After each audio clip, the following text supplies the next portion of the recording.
Segundo livro de Samuel, segundo livro do profeta Samuel, capítulo 6, versículo 1.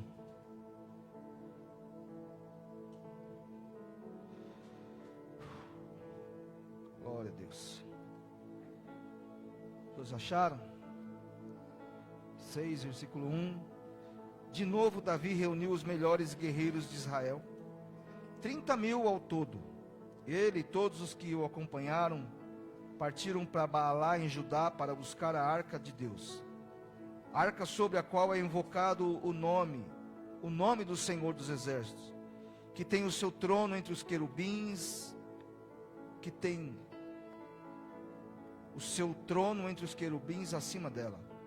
Puseram a arca de Deus num carroção novo e levaram da casa de Abinadab na colina de Uzá, e Aiô, filhos de Abinadab, conduziu o carroção. Com a arca de Deus,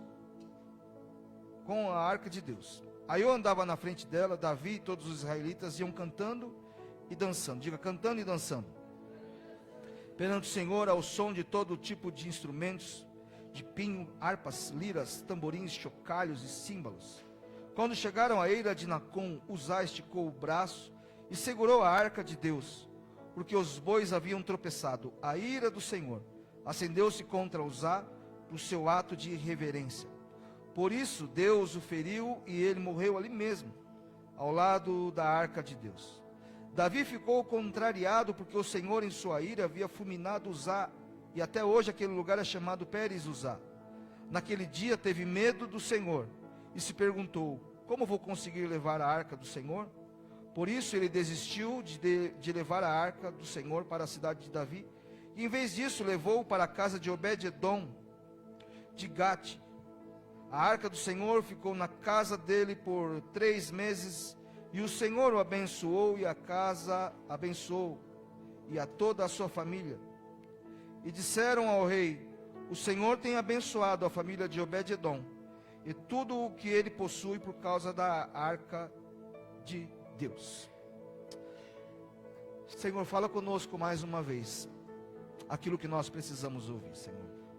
Aqui estão os teus filhos, as tuas filhas, para ouvir a tua voz, Senhor Deus. Por isso, mais uma vez eu te peço, use este lugar, use a minha vida para falar com cada um aqui, Senhor Pai. E que ninguém saia daqui por estas portas dizendo: hoje Deus não falou comigo. É essa oração que eu faço no nome de Jesus. Amém? Primeiro nós precisamos entender o que era a arca. A arca do Senhor. A arca era um dos utensílios que Deus ordena para Moisés construir, para colocar no tabernáculo. Ele dá a lista do tabernáculo, dá a lista de utensílios, e um dos utensílios é a arca. E a arca era um utensílio de madeira, revestido de ouro, com alguns utensílios dentro, com 2 anjos em cima olhando para o outro, reverenciando, e aquilo então representava a presença de Deus. O tabernáculo tinha utensílios, e no centro do tabernáculo, a atenção do tabernáculo era a arca do Senhor. Era a peça principal, a peça central, a arca do Senhor. Então ali estava o tabernáculo, a arca no tabernáculo, em volta do tabernáculo, toda Israel. Então tudo estava envolvido na arca.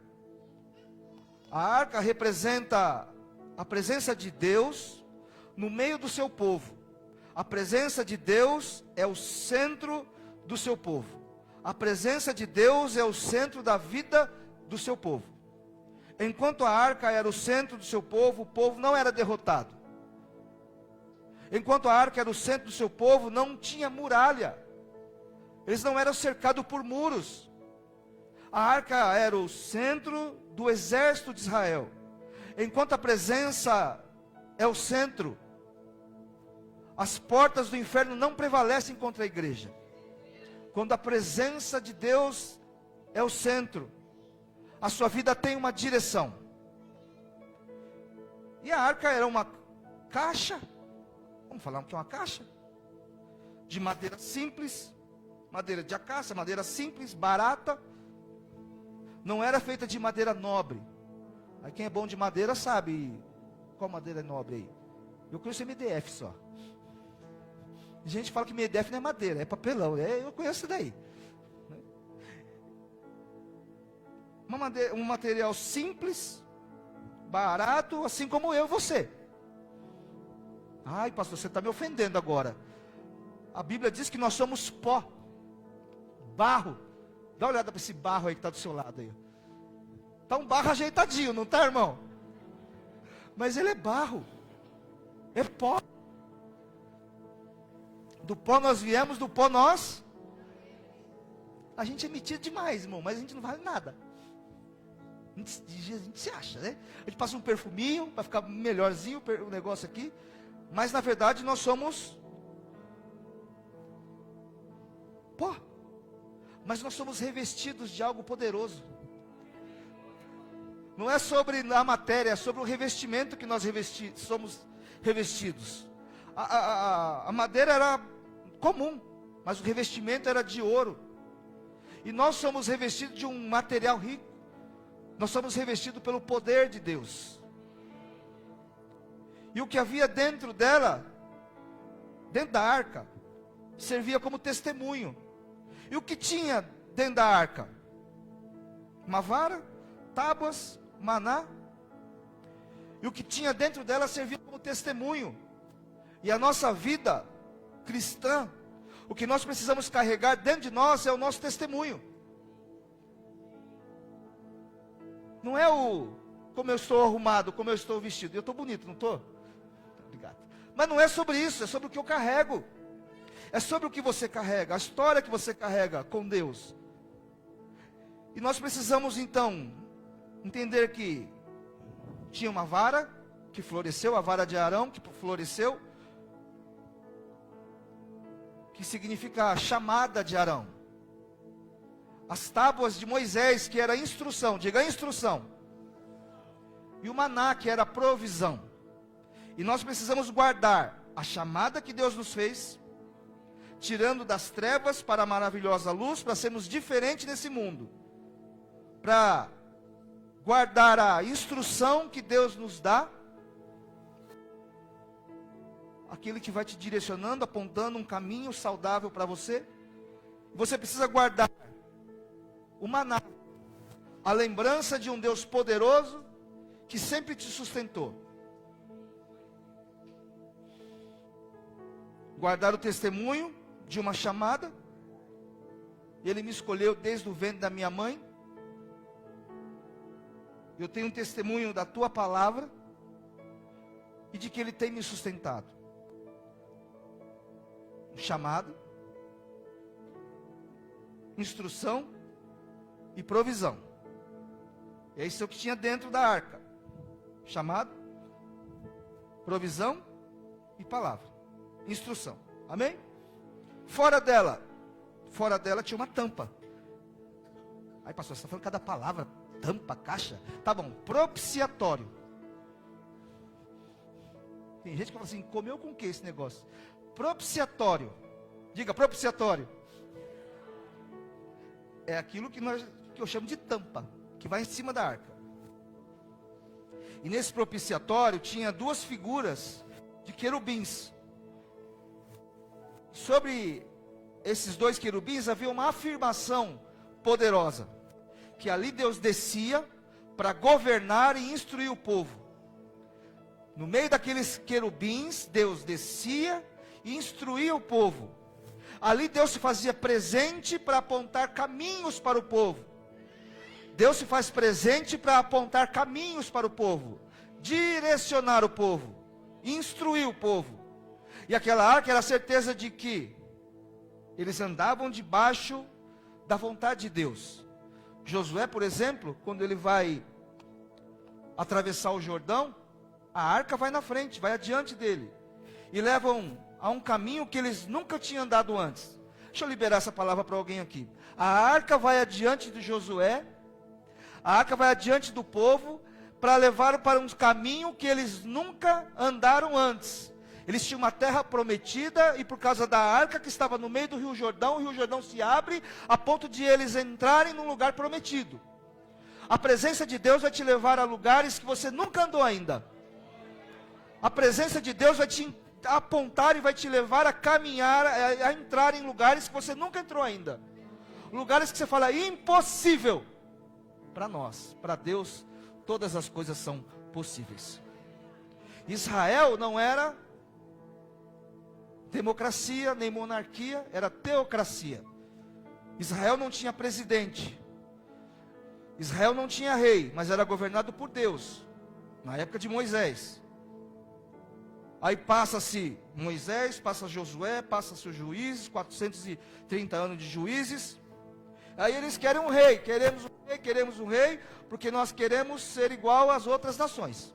A gente quer ser igual a todo mundo. A gente quer ser igual aos outros. Então a gente quer um rei. E agora então, Israel não é mais governado por aquela presença. Israel agora é governado por um rei. Quantas vezes nós trocamos de governo? Em vez de nós ouvirmos Deus e obedecermos aquilo que Deus está falando, nós queremos ouvir o que um rei, um homem, está dizendo. E aquela arca era a certeza de que era uma condução segura para qualquer situação. Então ele deixa de ser agora uma teocracia, tem rei. Antes de chegar no rei, tem lá Eli, Hofni e Finéias, e eles vão para uma batalha, eles perdem a batalha. A arca, vamos levar a arca. Levam a arca para a batalha. Amuleto, perdem a batalha, perdem a arca. Eli morre. Quem vai agora substituir é Samuel. Os filisteus, eu estou resumindo para você aqui. Os filisteus falam assim, pelo amor de Deus, leva essa arca embora, porque derrubou Dagon. Derrubou a estátua deles, lá, do Deus deles, 2 vezes, eu não quero mais gente aqui não. Levaram a arca, mas a arca fica num outro lugar. Fica na casa de um lá, num canto esquecido. Passa Samuel, passa Saul. Saul no meio do seu reinado fala assim, a arca. Aí a gente vai para 1 Samuel 14, versículo 18, que diz assim, Saul ordenou a Aías, traga a arca.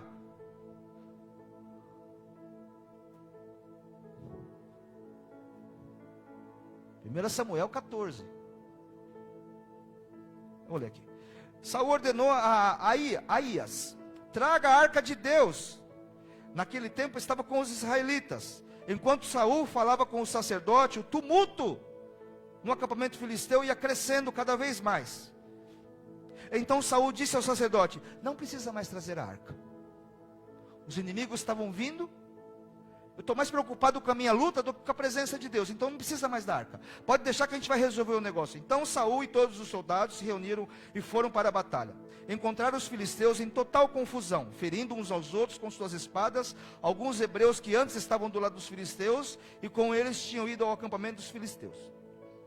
Passaram para o lado dos israelitas, que estavam com Saul e Jonatas. Quando os israelitas, que haviam se escondido nos montes de Efraim, ouviram que os filisteus batiam em retirada, também entraram na batalha, perseguindo. Saul, ele está lá, traz a arca. Traz a arca. Traz Deus aqui para o meio aqui. Traz Deus, vamos trazer Deus aqui para o nosso arraial. Aí ele vê que os inimigos estão vindo. Não precisa mais de Deus não precisa de Deus, deixa que a gente vai resolver esse negócio sozinho. E quando eles vão resolver o negócio, os inimigos estão confundidos. E aí eles começam a ver que eles estão vencendo. E quando eles percebem que eles estão vencendo, tinha a israelita que estava do outro lado. Agora voltam para eles, para os israelitas de novo, para o povo hebreu. E agora eles vêm ali, eles falam assim, está dando certo, para que a arca? A arca fica para um segundo plano, afinal estamos em vitória. Afinal estamos vencendo, para que presença de Deus, se nós estamos em vitória? Deixa eu falar isso para você aqui, ó. Uma aparente vitória não significa que Deus está presente. Quer que eu repita? Uma aparente vitória não significa que Deus está presente. Nem tudo que está dando certo está certo.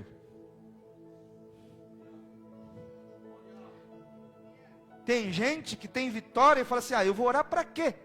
Se eu estou em vitória. Eu vou ouvir Deus para quê? Se eu já sei o que fazer. E eu te pergunto, se nós temos esse recurso que é a presença de Deus, por que nós não vamos trazer Deus para o centro? Oi, Arthur. Por que deixamos a presença de Deus fora? Quem sabe essa não é uma manhã que você precisa trazer de volta essa presença santa de Deus para a sua vida. Quem sabe essa não seja uma manhã para você refletir e falar assim: eu preciso trazer Deus de novo para o centro da minha família. Eu preciso de novo trazer Deus para o centro da minha vida. E talvez você esteja em vitória. Talvez você seja uma pessoa conquistadora. Você seja uma pessoa desbravadora. O seu casamento vai bem, obrigado. Mas sem a presença de Deus. E Davi, então, agora nós vamos para Davi. Ele está nos primeiros movimentos do seu reinado. Ele está tomando as primeiras decisões do seu governo. Ele tem algumas vitórias ali, mas ele vai fazer uma escolha. Diga para mim, qual é? A arca. Eu não posso governar uma nação de Deus sem Deus. Eu não posso ser o pastor de uma igreja de Deus sem Deus. Eu não posso servir a Deus sem Deus. Aliás, eu não posso ser nada sem Deus. Moisés, Deus dá uma sugestão para Moisés: Moisés, já que o povo está meio rebelde, faz o seguinte, eu vou dar maná para vocês, eu vou tirar a água da rocha, eu vou dar vitória para vocês, mas eu não vou. Moisés olha para Deus e fala: se o Senhor não for conosco, eu não saio daqui. Como é que é a sua manhã de segunda-feira? Sangue de... não é sangue de Jesus, né? Também não é meu Deus. Vou trabalhar, mas o que, né? Vai ter que ir para a escola. Senhor, vai na frente, Senhor. Eu preciso resolver uns negócios lá na minha empresa lá, Senhor. Vai na frente, Jesus. Eu preciso dar um bom dia para aquele marido que não levanta logo. Vai na frente, Senhor, antes que o Senhor não for na frente. Ele começa com uma escolha: trazer a arca do Senhor para Jerusalém, reconhecendo que o centro do seu governo seria a presença de Deus. A arca de Deus estava esquecida há muitos anos, em um quartinho, em um galpão, em um lugar empoeirada. Como nós, seres humanos, somos capazes de deixar algo tão precioso para trás, algo tão significativo e poderoso para trás? Como que a gente pode deixar a presença de Deus de fora das nossas decisões? A arca que carregava tantas histórias lá dentro, tantos testemunhos. A arca que tinha 2 querubins, que eles olhavam para aquilo e olhavam assim: ali está a presença de Deus, e banalizar aquilo. Tem coisas que nós somos bons, sim ou não? Somos bons, sim ou não? Somos bons. Você é um bom funcionário, você é bom naquilo que você faz, você é um bom vendedor, você é uma boa manicure, uma boa cabeleireira, sim ou não? Você é um bom pastor? Obrigado. Quem tem que responder é você, não sou eu. E a gente acha que a gente é bom demais. Bom. A ponto de a gente falar assim: não preciso nem orar para resolver isso. Eu não preciso nem buscar a Deus.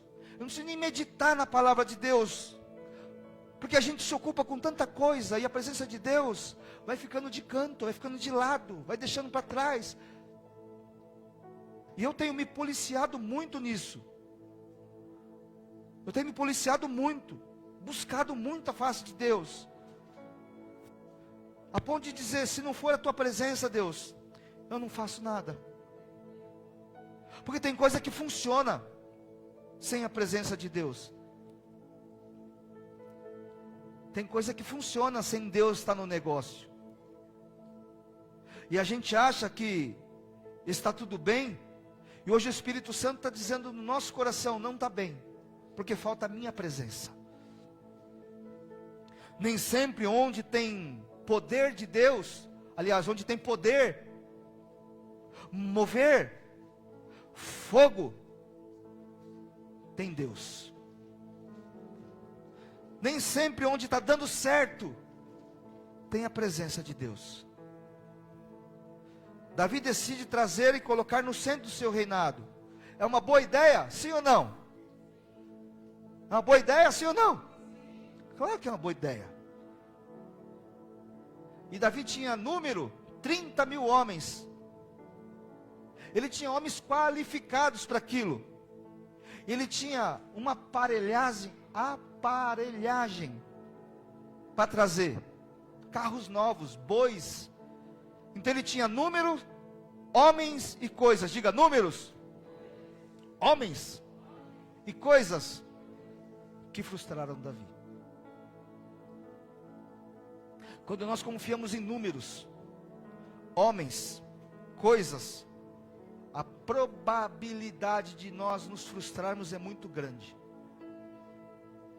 E essa não é uma mensagem contra coisas, pessoas e números, tá bom? Tá bom? Não estou pregando contra isso não, irmãos, por favor. Ai, o pastor falou que eu não preciso ter ninguém do meu lado, eu não preciso ter coisas para fazer o meu negócio melhor. Não é isso que eu estou falando. Amém? É muito bom ter uma casa cheia como hoje, sim ou não? Olha que gostoso. Não é bom? Com obreiros capacitados aqui, ó. Com os músicos aqui, ó, top da galáxia. É bom ou não é? Com essas caixas acústicas, esse microfone, essas cadeiras ainda vai ser acolchoada ainda, mas essa cadeira que você está sentado é bom ou não é? Número, homens e coisas. Mas o que faz a diferença num culto é a presença de Jesus. O que faz a diferença num culto ainda é a presença de Jesus. Quando nós colocamos nossa expectativa em homens, números e coisas, a tendência é sair frustrado disso. Eu não sei se você já se frustrou com números, com pessoas e com coisas. Mas a nossa confiança tem que estar em Deus. Os que confiam no Senhor serão como montes de Jerusalém, que não se abalam, mas permanecem para sempre. A nossa confiança está em Deus. Elevo os meus olhos para o monte, de onde me virá o socorro? O meu socorro vem do Senhor, que fez os céus e a terra. Confia mais em Deus. Confia mais em Deus. A minha confiança está em Deus. E o que faz a diferença nesse lugar é a presença de Deus. Não é o pregador, não são as luzes, não é o som, não é uma boa eloquência, uma boa oratória, mas é a presença de Jesus. Aí ele vai trazer a presença de Deus. Põe num carro, põe num boi, e acontece uma tragédia. O carro dá uma balançada, Uzá vai pôr a mão na arca. Uzá fez o que era certo, sim ou não? Que ele pensou que era certo. Nem tudo que a gente pensa que é certo é certo.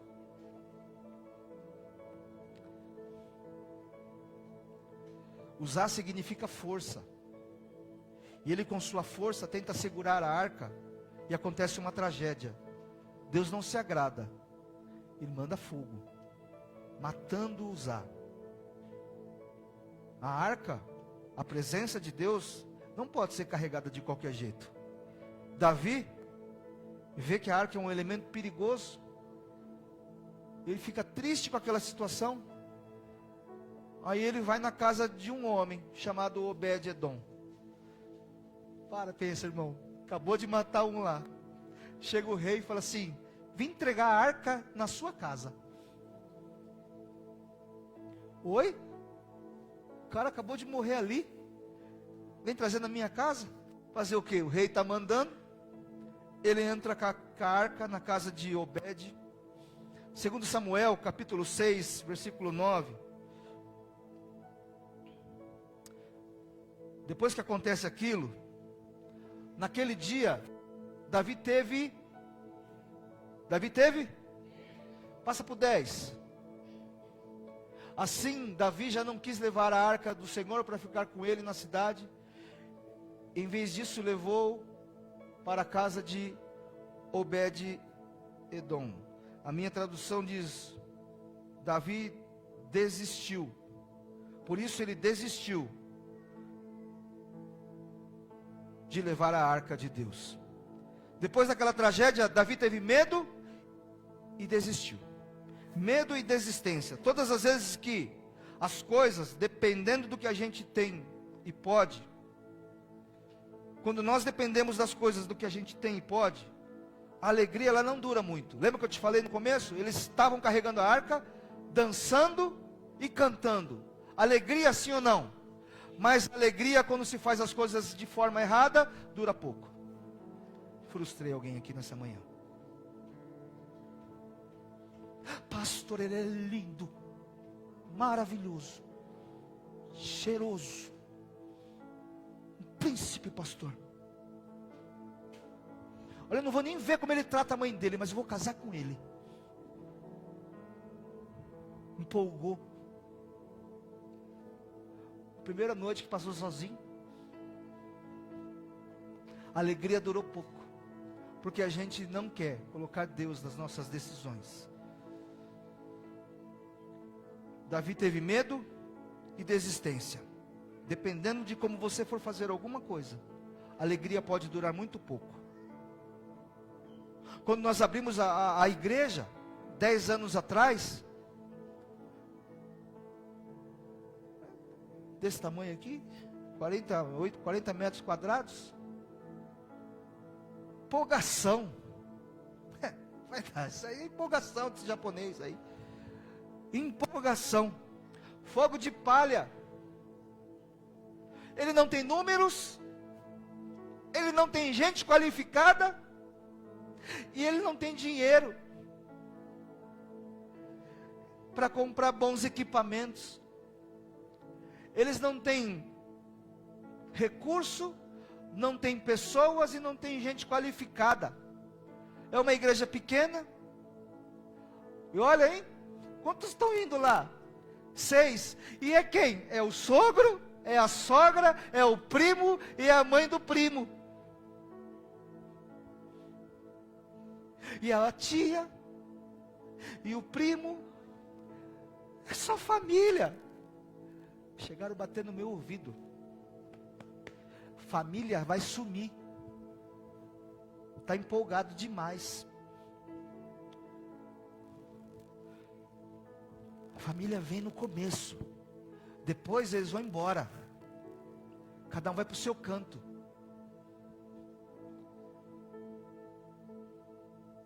Olha, você está saindo daqui, mas não se empolga, porque aqui está pronto. Essa igreja está pronta, tem tudo aqui.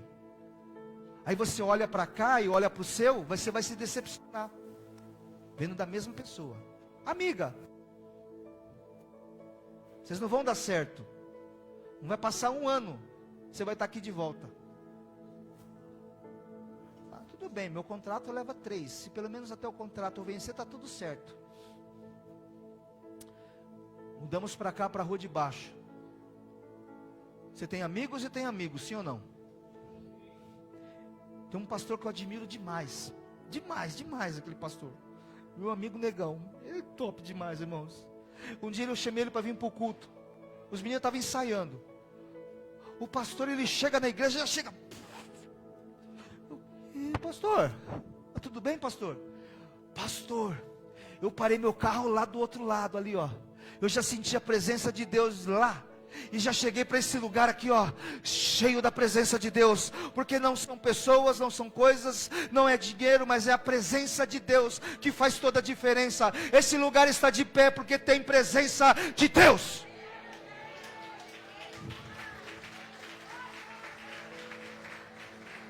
Prova isso, pastor. Se eu pregar, tem presença. Se eu colocar outro aqui, tem presença.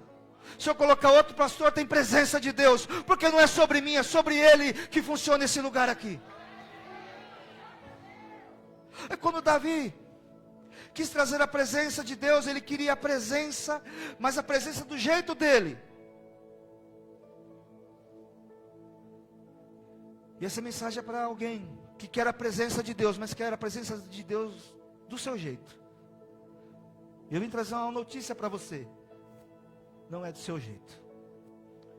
O problema é que a gente quer a presença do nosso jeito. Não é do nosso jeito. É do jeito dele. E o jeito dele é bom, perfeito e agradável. Se não tem esses 3 pilares, recomece de novo. Porque a vontade dele tem que ser boa, perfeita e agradável. O problema é quando a gente quer trazer a presença de Deus do nosso jeito, vai ter medo e você vai desistir no meio do caminho. Você começa e você não para. Você começa e não termina. Você desiste no meio do caminho. Medo. Davi chora. E ele chorou. Davi se frustrou, chorou e teve medo. Frustrou, chorou, teve medo e desistiu.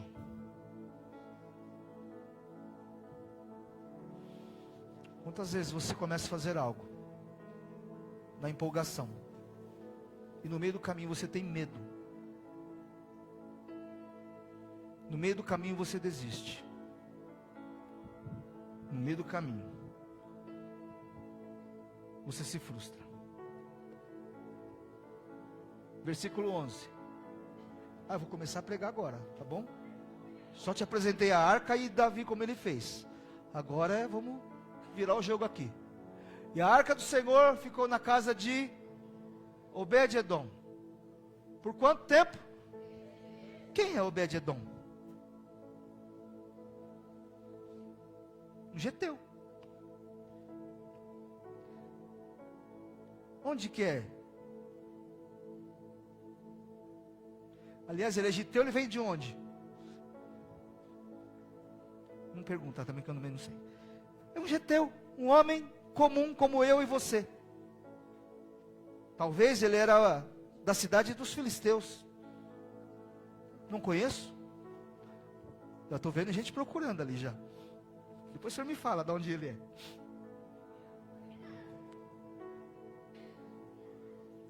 Mas ele não estava no contexto de Davi. Ele é um homem que está no meio do caminho, no meio do trajeto.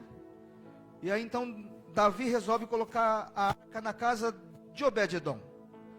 Obed-edom tinha filhos, esposa.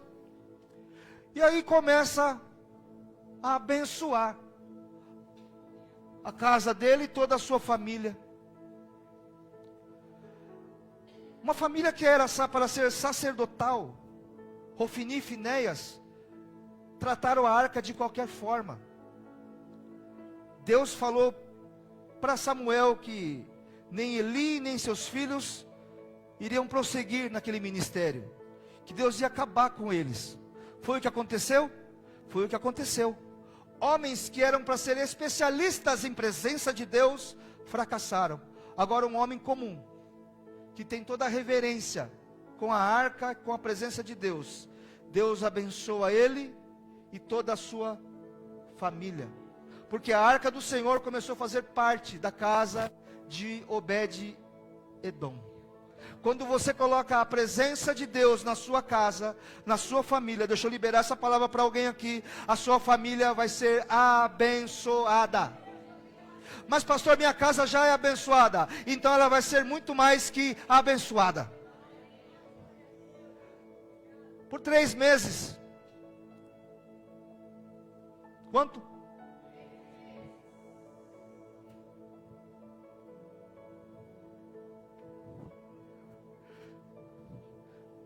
Julho, agosto, setembro, tempos de bênçãos na sua casa. Versículo 12, por favor. Disseram ao rei Davi: o Senhor tem abençoado a família de Obed-edom e tudo que ele possui por causa da arca de Deus. Vem uma notícia agora. Vem uma boa notícia agora. Chega um mensageiro: rei, sabe aquela casa que está a arca? Lá do Giteu, lá do Obed-edom. Deus tem abençoado aquela casa. Deus tem abençoado aquela casa e tudo que ele possui.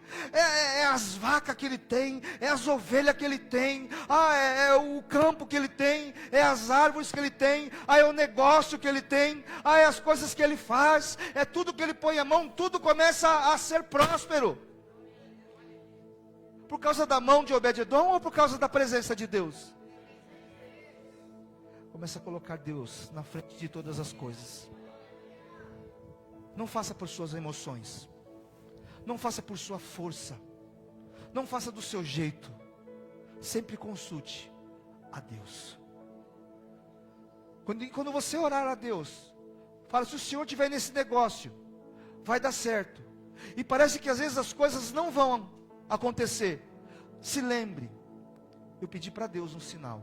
Se Ele barrou, é porque Ele não está nesse negócio. Deus vai começar a colocar sabedoria, direção para você, apontamento para você não errar mais o caminho. Mas você vai ser próspero por causa da presença de Deus que te dá um caminho. Tem uma boa notícia chegando. Rei! Os filhos de Obed-edom estavam tudo ali bagunçado, estão tudo na presença de Deus. Por causa de Obed-edom, toda a sua casa foi abençoada. Talvez você é o único da sua casa que vem buscar Deus. Não se importe com isso. Seja o único que busque a Deus, e toda a sua casa vai voltar para a presença de Deus. Eu estou ministrando para mães aqui nessa manhã, para pais aqui nessa manhã, que buscam sozinho a presença de Deus. E talvez você é o único na sua casa, e você é o filho que busca Deus. Toda a sua família vai ser abençoada. Sua saúde vai ser abençoada. Seus negócios, o seu salário, seu ministério vai ser abençoado. Deus o animou de novo. Então Davi vai estudar como é que traz a arca. Mas ele ouve a notícia: olha, Davi, aquela casa lá, por causa da presença de Deus, ninguém morreu, Davi. Mas eles começaram a prosperar, a ser abençoado. Então Davi, com grande festa, diga festa. É isso que vai haver na sua casa, festa. Uma grande festa. Foi à casa de Obed-edom e ordenou que levassem a arca de Deus para a cidade de Davi.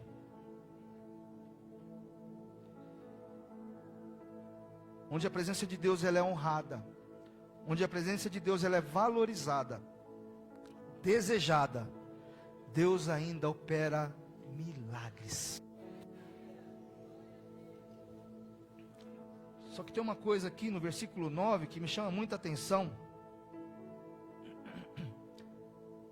Dentro desses, como é que chama esse negócio aqui? Aspas. Abre aspas. Como a arca do Senhor chegará até mim? E talvez tem gente perguntando assim: como que eu vou atrair essa presença? Como eu vou conduzir essa presença? A intenção era boa, mas o jeito estava errado. A coisa certa, do jeito errado. Nós vamos fazer a coisa certa, do jeito. 1 Crônicas, capítulo 15, versículo 2. Enquanto você abre, enquanto elas procuram, fala para alguém assim: vamos fazer a coisa certa, do jeito certo. Está com a sua família aí? Olha para ele, bem no olho dele, e fala assim: vamos fazer a coisa certa. Me dá bronca agora. Vamos fazer certo, do jeito certo.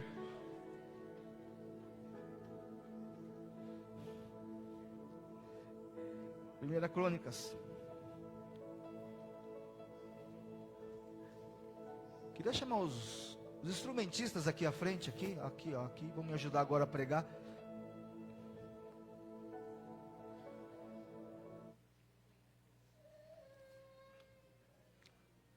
Oi? Não, Primeira Crônicas, filha. Até que minha letra está tão feia assim. Você não entendeu? 1 Crônicas, capítulo 15. Eu vou ler aqui para você. Então Davi disse, é o mesmo contexto, só que em outro lugar da Bíblia. Então Davi disse: somente os levitas poderão carregar a arca de Deus, pois o Senhor os escolheu para transportarem a arca do Senhor. Deixa eu ver se eu acho outra versão aqui. Deixa eu ver como é que está a sua aqui.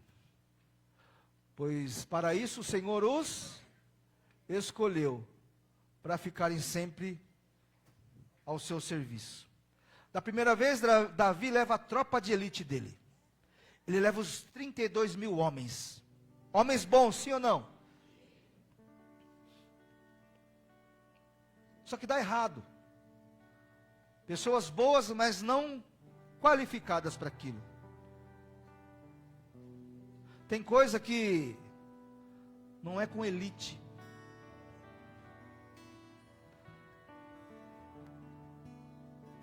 Tem coisa que é com os escolhidos e separados.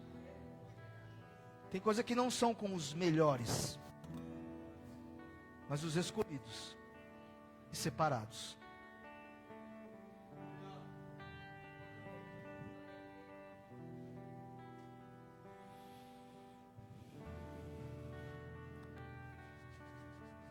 Tem coisas que é só para os ungidos, para os consagrados. Lembra de Samuel? Vai à casa de Jessé, ungir um rei. Tem 7. Cara de rei, porte de rei, jeito de rei, os mais altos. Nada contra os altos. Mas Deus escolhe o menor, que estava lá. A esperança para nós. Estava lá, cuidando das poucas ovelhas. Acabou-se os mancebos?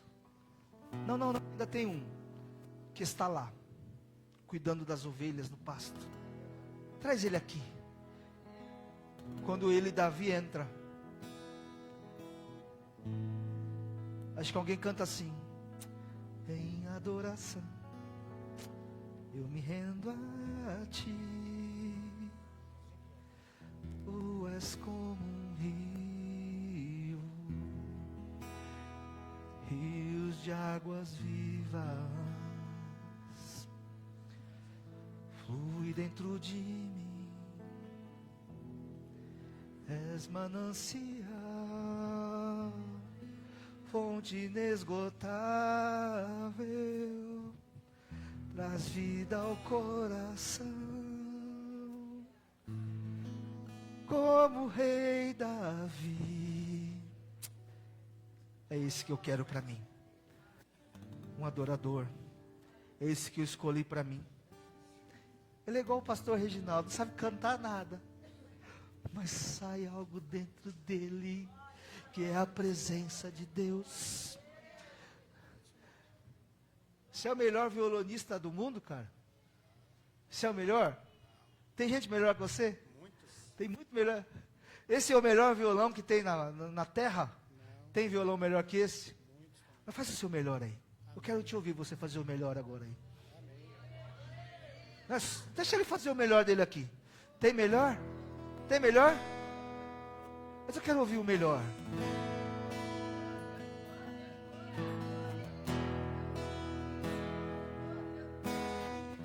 Tem guitarra melhor que essa aí? Tem guitarrista melhor? Tem bateria melhor que essa? Deixa eu ouvir a sua bateria então. Tem um baixo melhor que esse? Tem baixista melhor que você? Mas não é sobre o melhor. É sobre o que vocês carregam. É sobre o que tem dentro de vocês. É sobre a presença de Deus. É sobre a presença de Deus. Tem igreja melhor que essa, tem igreja mais bonita que essa, mas não é sobre isso que eu estou pregando nessa manhã. É sobre a presença que essa casa carrega. Tem tecladista melhor que você? Tem teclado melhor que o seu? Mas eu quero ouvir o seu melhor agora.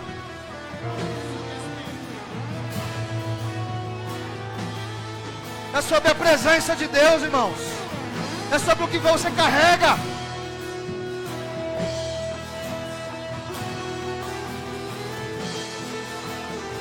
É um som do céu. Som do céu.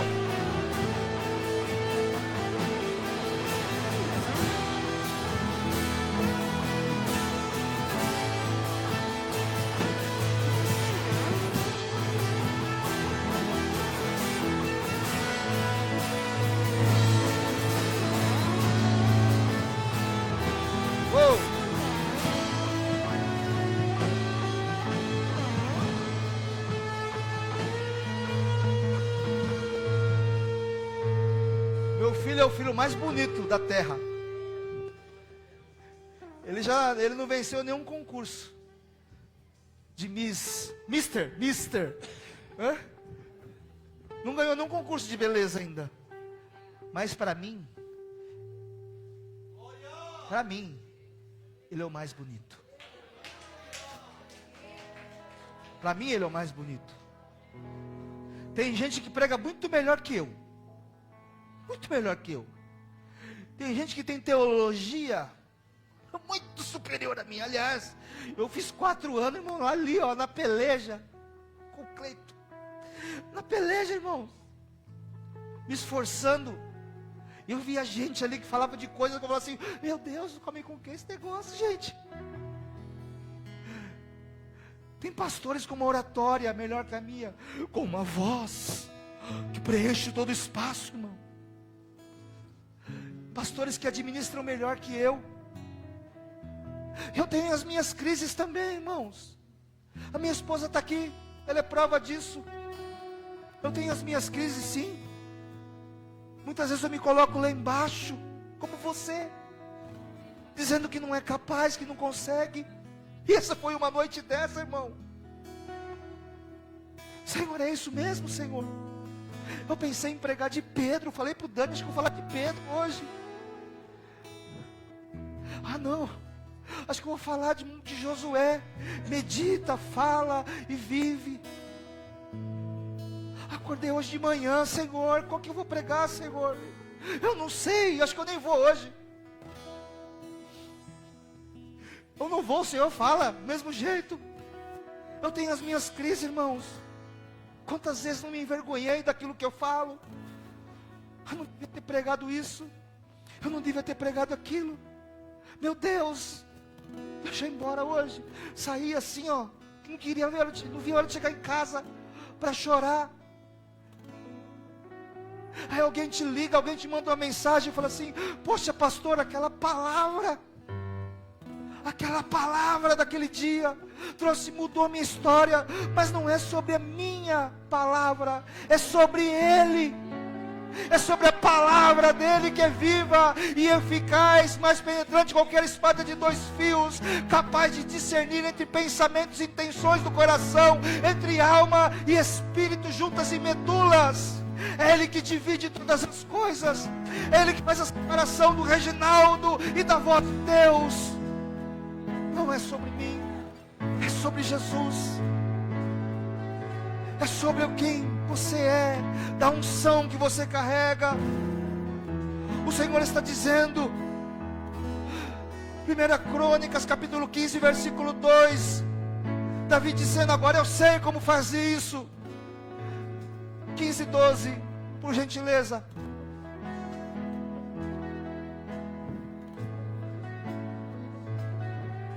Ele lhes disse: vocês são os chefes das famílias levitas.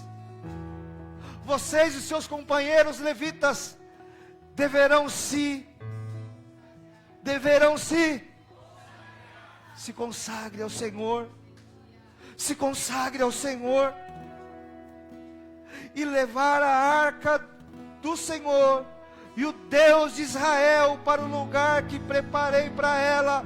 O Senhor está dizendo aqui nesta manhã: se consagre, que o resto eu faço. É você quem carrega a presença de Deus. Se coloca de pé, por gentileza.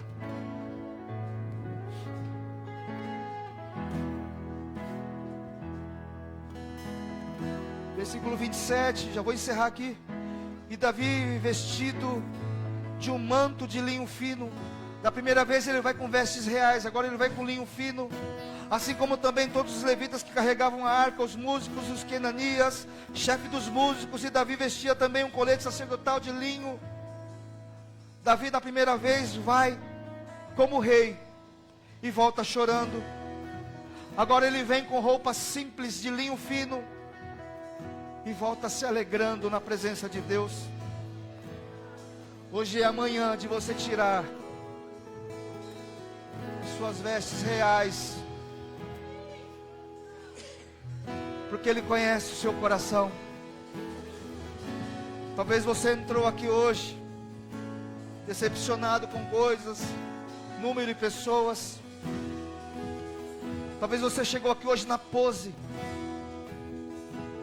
E o Senhor está dizendo para nós: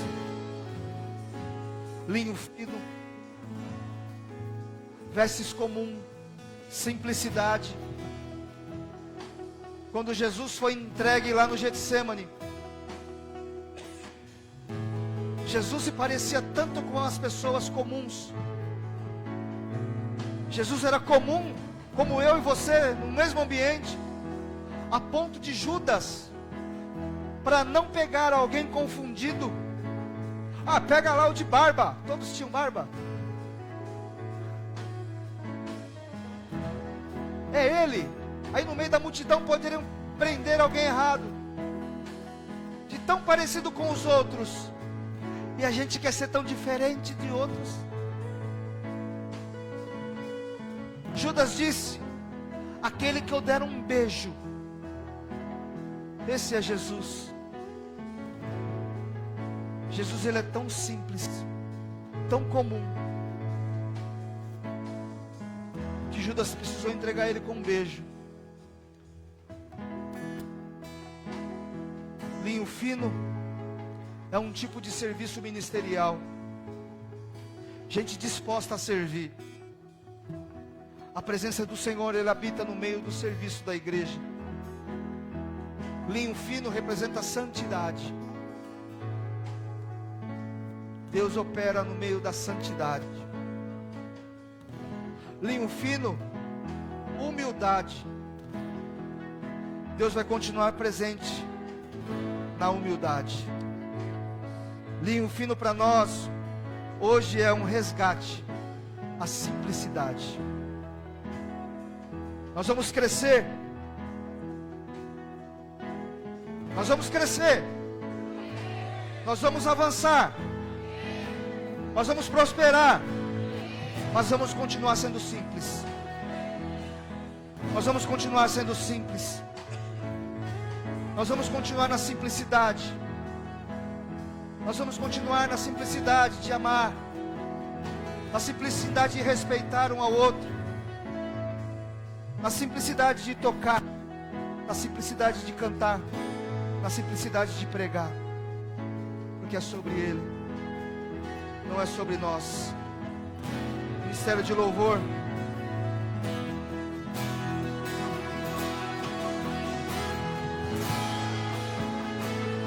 Adora Ele, adora Ele, adora Ele, adora ao Senhor.